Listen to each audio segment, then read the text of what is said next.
Hey guys, it's me, Karen Ashley. You know me as Aisha, the Yellow Power Ranger, and you are watching Enemy Secrets. But hey, join me next year at Ranger Stop and Pop, June 13th through the 15th in Atlanta, Georgia. It is our final year, so come and have a fun time with us. It is like a family reunion of Power Ranger fans, Power Rangers, and we're just gonna have the best time ever. It's morphin' time. Of Collecticon. If you are, in fact, a Sailor Moon fan, I recommend you stop dead in your tracks and sit your little booties down in this chair, because we are about to start a panel unlike any other that you have seen today. And in fact, it's so good that I actually asked my friend ChatGPT to write a truly epic intro for these two people right now. So we're going to bring them on. Everyone, Sailor Moon, please sit. Come have a sit down. Yeah, okay. Oh, Evie, do you wanna join? You want to sit down, Evie? No? You good? All right, you're doing your own thing. All right, here we go. In the name of the moon, I challenge you to a panel with those behind the two most iconic characters in Sailor Moon history. She's the pretty guardian of love and justice, and he's the mysterious rose-tossing hero and the voice of Tuxedo Mask. Together, they defined a generation. So let's dive into the magic, the memories, and the Moon Kingdom, because, ladies and gentlemen, it is Terri Hawkes and Robbie Daymond. Let's give it up.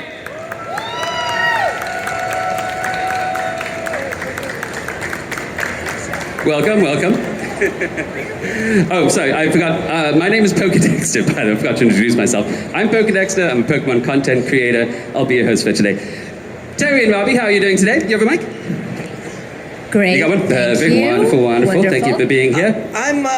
Dex, I'm 99% sure I had this futon in college. You don't say. Yeah. Surprise, it's the exact same one. That was you. Yeah, hold on a second. So how's Collecticon been treating you guys the last 2 days? Good. Yeah, fantastic. Yeah. My first Collecticon was 1 year ago in Houston, the very first Collecticon I attended. And it was such a good experience. I agreed to join the team for quite a few more Collecticons, but this is my 1 year anniversary of Collecticon congratulations. in Houston. Happy birthday. Yes, thank you. And Robbie, you're quite new to the Collecticon circuit, right? Yeah, somebody just tied my hands and duct taped me, threw me in a van, and I ended up in Houston. Don't call me out like that. Don't call me out like that. We made it. No, the first one I did was in Los Angeles, where I'm from. And then, I've got friends down here in Houston. We just did WeebCon last weekend, so we've just been hanging out here in your sweltering, humid... It is hot here, guys. It's hot and moist. Dude, so, glad to be here. But it's not August, which I'm sure is a little bit harder. Yes. Okay. Somebody literally, so on Instagram yesterday, I was like, oh God, it's so warm in Houston. And they were like, wait, it's not even August. So I've heard it gets even worse then. I think the worst part for me has been the hair. It's impossible to look good. It's just so humid. Oh, you do look good, Dex. Thank you. Do you want to talk about the weather? You want to talk about the weather for the next 30 minutes? Yeah, go on. That's good. See, that's what English people love to do, is talk about the weather. It's our favorite subject. So I'm from LA too, Robbie. So yeah, brothers in arms there. So for everyone who's curious, I'm curious too. Actually, is I want to take it back to first off the early days of your acting careers and what kind of inspired both of you to get into acting, or who inspired you maybe? Do you want to start? Sure, I can start. I was an annoying child, and I'm an only child, so I just entertained myself a lot by myself. But I started acting professionally when I was 10. I got my equity card in a regional theater production of On Golden Pond. Equity is the theater union for theater people. So I've been a pro in that sense for 33 years. Wow. I went to high school, did drama club, played sports, normal kid, but I was also doing theater on the side. Local productions, summer stock, regional theater productions. Then I went to college for theater. I got my Bachelor of Fine Arts at a conservatory, and then I continued on immediately after and got my Master's of Fine Arts. I taught for a little bit after school, and then I moved to Los Angeles probably after a lot of you were born in 2007, and I was always an undercover nerd. I knew I wanted to do voiceover, so just like anything else, I did a horrible commercials and bad indie projects that I held very close to my heart, and then I did a little better job and got better agents and just got a little bit better, and after about 2 years of grinding, I started doing real real things like at Nickelodeon and Disney and stuff like that. And that's how I got my start in voiceover. Yeah. Very cool. Wow, there's a lot of hard work and investment in time and energy that went into that career story. Good for you. Yeah, and now I get to be a cartoon man in a tuxedo. It's the best. It's the best. What about you? Very fun. Tell me your story. Well, I actually started as a kid too, but not professionally. So I grew up in Calgary, Alberta. Alberta being the Canadian province that some people compare to Texas. It's a very oil-rich, resource-rich province. And we have our own rodeo called the Calgary Stampede. And I've never been to the Houston rodeo, but I hear it is not to be missed. So maybe another visit. Anyway, grew up in Calgary, but we moved to Fort Collins, Colorado when I was in elementary school because my dad went to grad school there.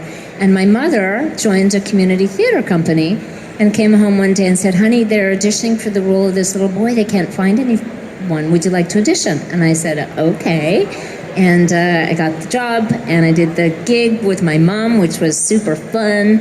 And that led to some musicals there. And then we moved back to Calgary. And, speaking of the Calgary Stampede, I auditioned for and joined the Young Canadians of the Calgary Stampede. So it was a scholarship situation, which was great because we couldn't have afforded classes for singing and dancing without that. And I did that for 8 years, and that led to the Banff School of Fine Arts, where the artistic director of a regional theater called the Citadel Theater offered me my first equity job, as Robbie was saying, the union job. And I played Norma Jean, young Marilyn Monroe, in a new musical about Marilyn.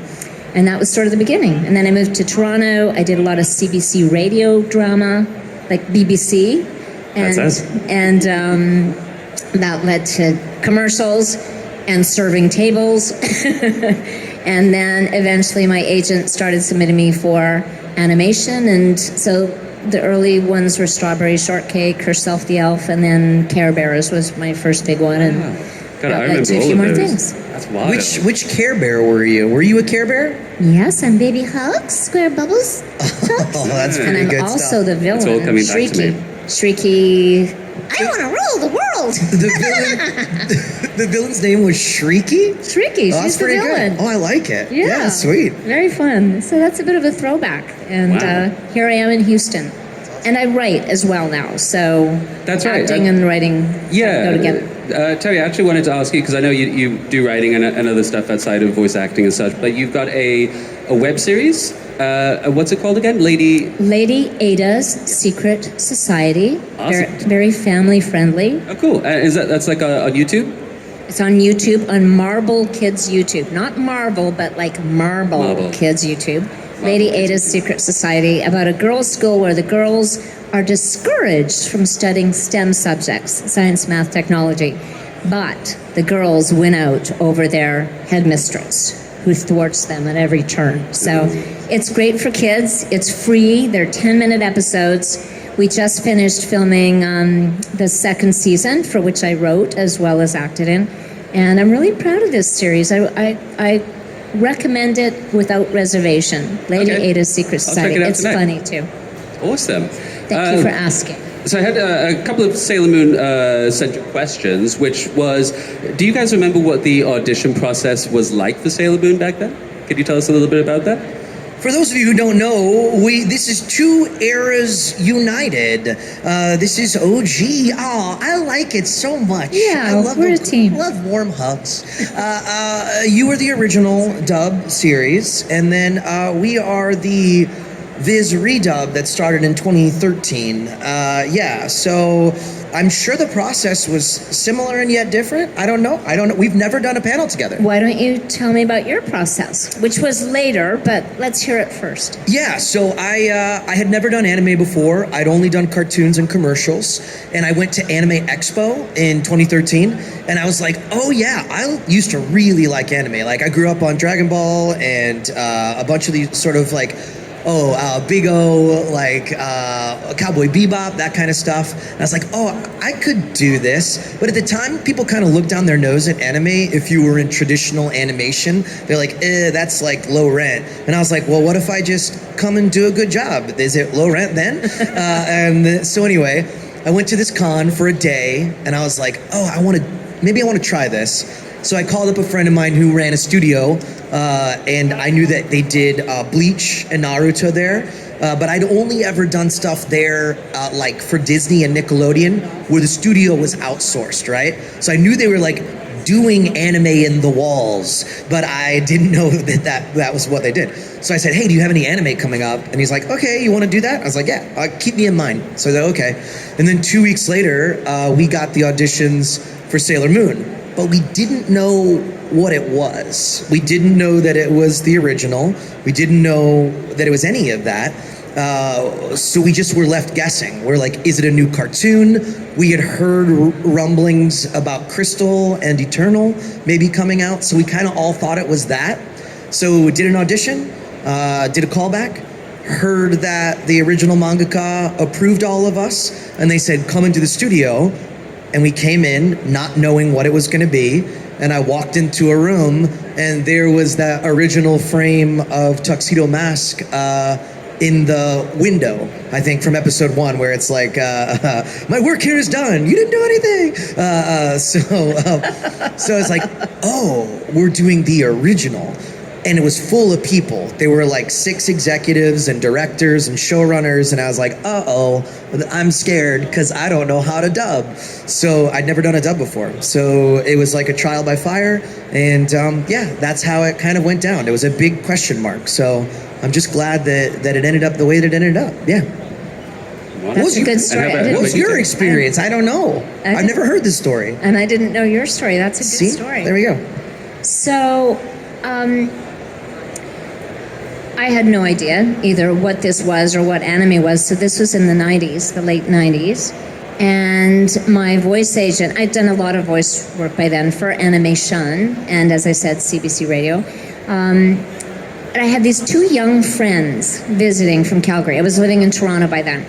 And I was taking them to the Hockey Hall of Fame, which you must go to if you're ever in Toronto. I have to say, that's the most Canadian thing I've ever heard, but all right. The hockey, it's pretty impressive. I'm sure I'm not downgrading it. I'm sorry. And my agent phoned, and she said, I have an audition for you. She said, it's for this new series called Sailor Moon for something called anime. And I said, okay, all right, well, just, let me know when it is. She said, well, it's today. This afternoon. I said, oh, I'm taking my friends to the Hockey Hall of Fame. She's got to go today.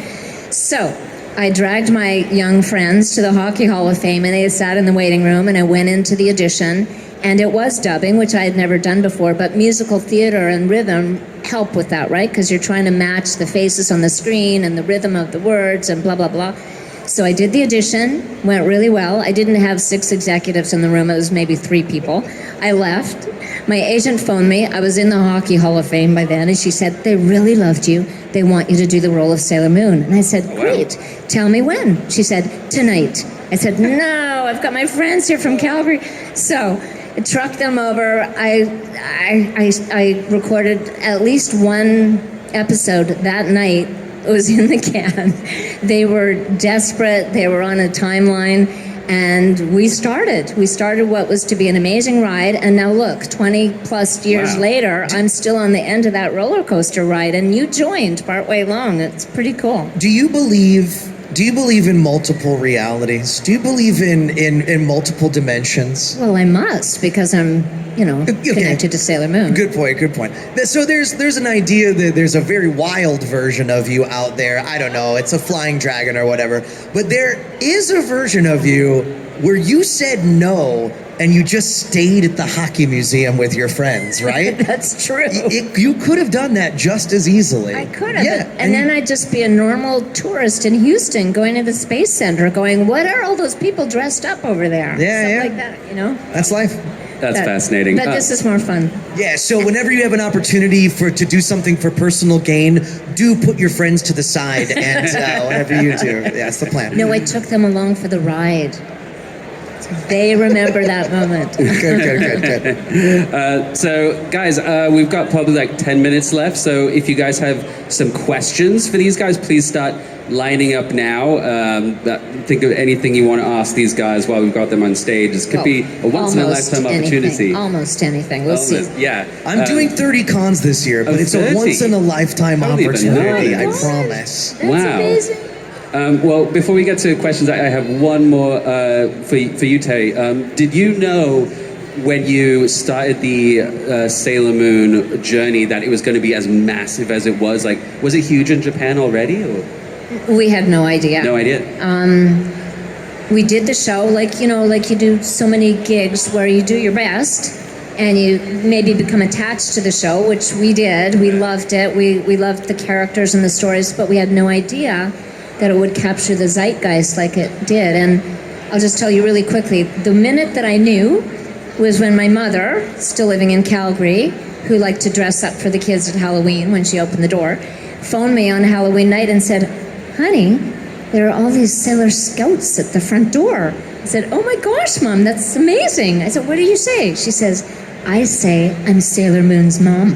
And I go, "Oh my goodness, those kids don't know what they're into." That's wild. So that was kind of the beginning of the awareness that this had captured something, not only because it was so early in anime, but because it was about a group of girls who were normal schoolgirls by day and superheroines by night, and that was not very common 20 years ago. Wow. Yeah. Well, thank you for sharing that. You'll get a little kick out of this, but when I first moved to America, the first sort of cartoon, as we called it back then, it's now known as anime, was Sailor Moon. And I was probably about 6 years old in 1994, and we used to watch it on a little VHS, CRT TV back in the day in our kitchen. That's so it's kind of surreal being up here with you, honestly, like 20 odd years later. Thank you for sharing that. My pleasure. Very sweet. Questione, number one. Step up to the mic, please. Hi, hello. It's incredible to meet you. Like, it's an honor. I have watched you since the beginning, and I'm just overwhelmed that I actually get to meet you. Like, you're the voices of my childhood, and I just wanted to tell you that, like, it's just so amazing to see you. My question is, because I was going to ask that question, like, how did it feel, like, when Sailor Moon started becoming popular, and, like, you are the voice of Sailor Moon? So I'll change my question. What is your favorite season of Sailor Moon? Oh, that's a really good question. The first season was pretty magical because we were all learning about the show and as Robbie said, learning how to dub from another language. So it was really challenging but exciting at the same time. I don't know my favorite, but it was the one that we were just so stoked to be part of it. And then we kind of fell into a routine and it was wonderful. But it was an honor to be in that series. And I want to say to you, and I'm sure you feel the same way, Robbie, that it's an honor to be here and to talk to people who have been touched by the shows that we worked on. And I've heard some stories similar to that, and I really appreciate you sharing this because this is really a real reason that I get a lot out of coming to conventions like this and speaking to all of you. So thank you for sharing that. Thank you. Hi. This isn't necessarily a Sailor Moon question, but it's like part one of two questions. So for you, you have this hilarious voice role, Toast, from Bee and Puppycat, very underrated, by the way. What's probably your favorite moment from that series? My favorite moment from the Bee and Puppycat series? Well, I'll share one and then I'll share a little anecdote. I think, I can't remember what show it was, but when Toast, who is a lesbian boxer and happens to be pregnant, kind of announces all of that to the world. And she's just so outside the box. I love her. I love her power, her passion. She's a little misguided at times. And Natasha Allegri, who created the series, was kind enough to invite me to do the series, partly based on my work in Sailor Moon. And the second favorite moment is when I discovered today that Robbie has a connection to Bee and Puppycat. Would you like to fill us in? Oh yeah, I'm in one episode. It's great. I'm the cooking prince. He likes another boy in that show. That's my favorite part. Beautiful. Oh yeah, and then Robbie, this question's for you. Oh, okay. Out of all the roles you do, from Megami Fushiguro and Odin and Krollo, and Keep going. I mean, yeah. You've got about 1,000 more. I'm just gonna go. So, from all those roles, which one's probably your favorite and why? You're gonna ask me to pick my favorite, pick from all my beautiful children? Easy. Everyone's got a favorite child. Little kids, if your parent says you're both equal, it's not true. They like one of you better than the other. He's kidding. I'm just kidding. Or am I? It's probably a film called A Silent Voice. I think if you were to take all of like my anime stuff and be like, throw it all in the trash, keep one thing, I'd keep that movie. So if you haven't seen it, it's lovely. It's a low commitment. It's a good date night film. I see a lot of nodding heads, so that's good news. Yeah, it's a great film. A Silent Voice. Highly recommend it. Yeah. Thank you very much. Yeah, good Where question. can we see that? It streams. It's still streaming somewhere. Okay. I don't know where. I'd have to We'll look for I'd have to that. Google it. Okay, thanks. Hello, young one. Hi. What's your name? Oh, my name is Audrey, and I like your Nezuko cosplay. It looks great. thank you. It's very cool. Audrey, what's your question? My question is for both of y'all. Which is your favorite character that you have voice act? Favorite character to voice act? Yes. That's a good one. Oh, man. Do you have a favorite? It's so hard to pick a favorite. I have favorites at different times in my life. So when I was doing, when I did Care Bears, I love the Care Bears characters. And then later, when I was a little bit older, I loved Sailor Moon Serena. And I think Sailor Moon Serena kind of still lives within me a little stronger than some of the other characters, because I think that I learned a lot from that show. I learned a lot about when people get knocked down, like Serena would get kind of knocked down by life a little bit. She'd pick herself up and dust herself off, and then maybe laugh at herself a little bit, and then just go ahead, just keep going. So I learned a little bit about resilience, and I learned a lot about friendship from the Sailor Scouts and how we're stronger together with other people and supporting each other and being kind to each other. And coming to these conventions reminds me of that show a lot. So I'm going to say at the moment, Sailor Moon / Serena is very alive within me today. Thank you for the question. Are you allowed to play video games yet? Yes. Yeah? What are some of your favorites? What do you like to play? Well, probably Fortnite. Fortnite's good. Okay, my favorite is I play the Fox Fennec in Fortnite. And it's my favorite for sure. All time. Good job. Thank you. Nice. Hi there. Hey. Hello. My name is Raphael. Hi, Raphael. Nice to meet you folks, and thank you very much for speaking today. I wanted to ask on behalf of my girlfriend, what do you feel was your favorite voice to arc? I don't know. Favorite arc to voice on Sailor Moon, throughout your entire work with the series. Similar to the season question, Yeah. what's our favorite arc from Yes. Sailor Moon? Yeah. My favorite arc is the film, the R film. That standalone film is probably my favorite one that I got to work on. Yeah. I don't know. You got one? You like the stars? You I like? don't really have a favorite. I'm going to say, I know this sounds really kind of new age, but just her personal growth, that I think she really grows over each season and learns more about herself and gains self-confidence and trusts her own abilities and independence more as the series carries on. It's your show. You can say the whole thing is your favorite. I think that counts. The whole thing is I think my that favorite. counts. Thank you, Robbie. Nice. I like Good question. it. Thank you. Do you mind if I ask you a question? Sure. So, I know in 2017 you had a really horrible vocal. Oh, the vocal injury? Yeah. How is it? Whenever you're coming back from a vocal injury, how does it feel getting back into voice acting roles? What does that process look like? It's scary. It stinks. For those of you to know, I had an 80% hemorrhage on my right vocal cord in 2017, and I couldn't speak for 6 weeks, and I couldn't work for about 4 months. It's scary. It's just like any other injury. If you were an athlete and you tore your ACL, you would need time to recover. But thankfully, I got great doctors in LA, that just some of the best, and I'm a little more cautious than I used to be like 8 or 9 years ago, and I just make sure that I voice my limitations when I'm in the studio. I say, hey, this is too much, and most people, if they respect you, they understand that. I think the industry's gotten a lot better in that way. They don't quite make us blow ourselves out like we used to back in the day. So yeah, thank you for asking. Yeah. Cool. Thank you for your question, guys. And we've actually got our next guest coming up in just a few minutes, so we have time for one more question. I'm so sorry, guys. Lightning round. You guys will be at your booths for the rest of the day if you guys want to hang out. Yeah, we'll be there.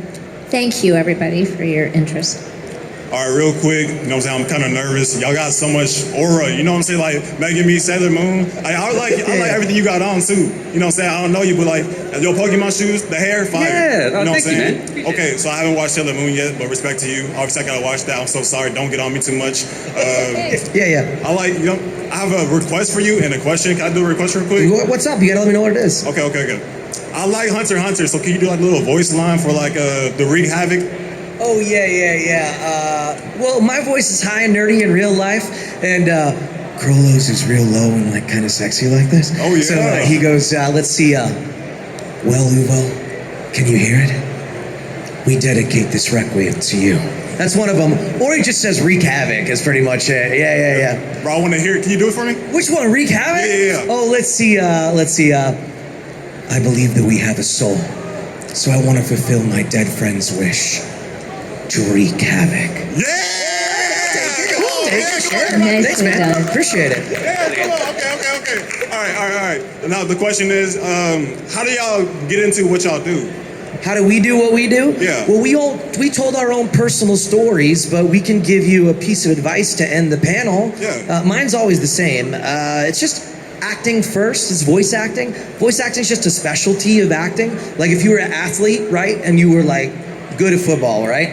You would not just play football. You'd go to the gym, you'd train your body, you'd do agility exercises, you'd do weightlifting. That's like the acting part of it. Then you get into the specialty of what it's like, and that's studying the voice part. I think some people try to do too much of the specialty part before they get the main skills down. So even if you're not interested in any other kind of acting, I would say try an acting class, try a scene study class, a little text analysis. That's my best advice. Okay. I would say almost exactly the same, and I have, thank you. And I would just add to that, maybe, like other opportunities for acting might be if there's a college near you, if they even if you're not in the college students are sometimes looking for actors. But if there's a theater near you, it's probably a very sound place to find a good acting teacher and take some acting classes, some scene study classes. And I agree. That is the basis of all the acting and all the different mediums, of which voice acting is one. Okay, word. Thank y'all so much. Hey, y'all clap it up. Y'all clap it up. Let's give it up for Terri. Hey, thank y'all so much. Thanks, guys. Thanks so much, guys. Take care. Bye-bye. See ya. Thanks. Thank you guys for being so great.